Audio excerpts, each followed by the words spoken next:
आज मी तुमची कोंडी आणि अनेक मिथ्स सोडवण्यासाठी आले आहे. कारण अनेकदा रुग्ण गोंधळलेला असतो.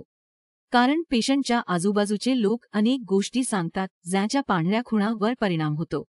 ते गोंधळून जातात की आपण कशावर विश्वास ठेवावा आणि कशावर विश्वास ठेवू नये.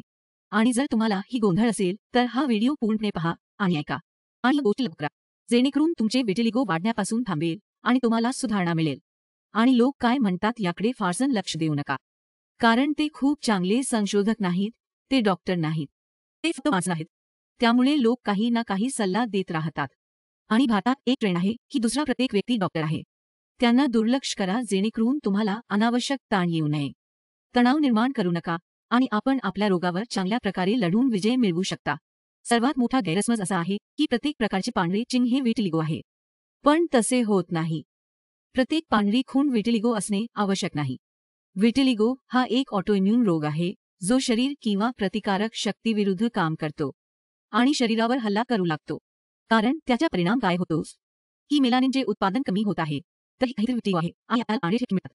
आणि पोटातील कीटकांसारखे इतर कोणतेही पांढरे डाग तरीही पांढरे डाग असतात.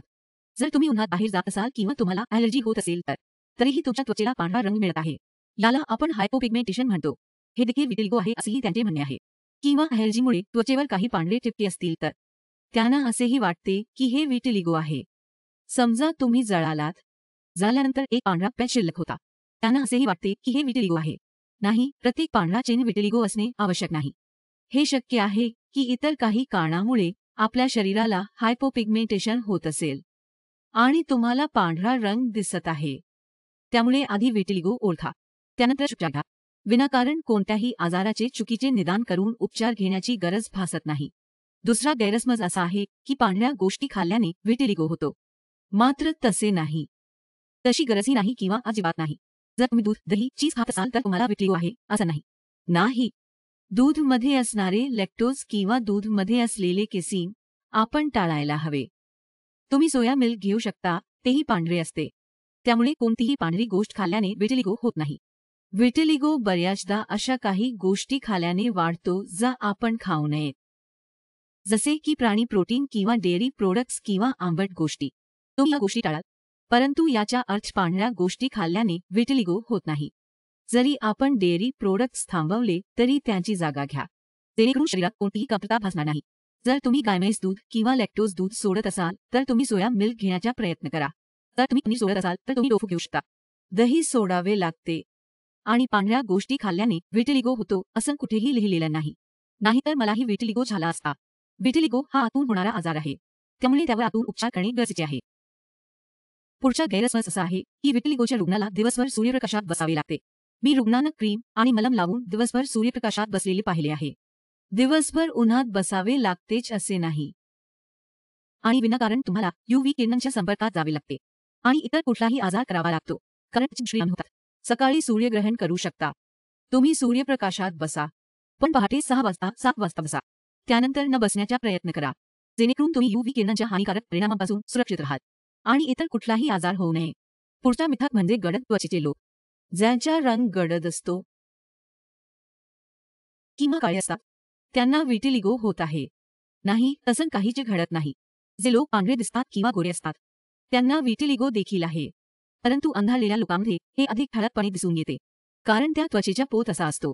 त्यामुळे ते फक्त गडद रंगाच्या लोकांमध्ये जास्त दिसेल असं कुठेही लिहिलेलं नाही. हा आजार कोणालाही होऊ शकतो. आजूबाजूची माणसं, मग ते कसेही रंगाचे असोत, ते कोणालाही मिळू शकतं. जर हे जिन्स येत असेल आणि त्याला ट्रिगर मिळत असेल. पुढचा गैरसमज असा आहे की विटिलिगोशिवाय इतर कोणतेही धोकादायक आजार असू शकतात. नाही, विटिलिगोसारखा कोणताही इतर आजार नाही, जसे कर्करोग किंवा त्वचेचा कर्करोग किंवा दुसरा कोणताही धोकादायक आजार नाही. नशीब खूप वाईट आहे, हे वेगळं आहे आणि भविष्यात तुम्हाला दुसरा आजार होऊ शकतो. पण हे विटिलिगोमुळे झालेले नाही. ते आजार तुम्हाला होणारच होता किंवा तो इतर कोणत्याही कारणाने होऊ शकतो. फक्त विटिलिगोमुळे तुम्हाला इतर कोणताही धोकादायक आजार होणार नाही. पुढील मिथक असा आहे की विटिलिगो आपल्या जीन्समध्ये हस्तांतरित होतो किंवा विटिलिगो आपल्या पुढील पिढीत आढळू शकतो. तर यासाठी मी तुम्हाला समजावून सांगू इच्छिते की जेव्हा पिढ्यानपिढ्या ऑटोइम्यून रोग सुरू असतो तर पुढील पिढीला विटिलिगो होण्याची आवश्यकता नाही. त्यांना इतर काही ऑटोइम्यून डिसीज असू शकतो आणि हे सुद्धा शक्य आहे की त्यांना कोणताही आजार नसेल.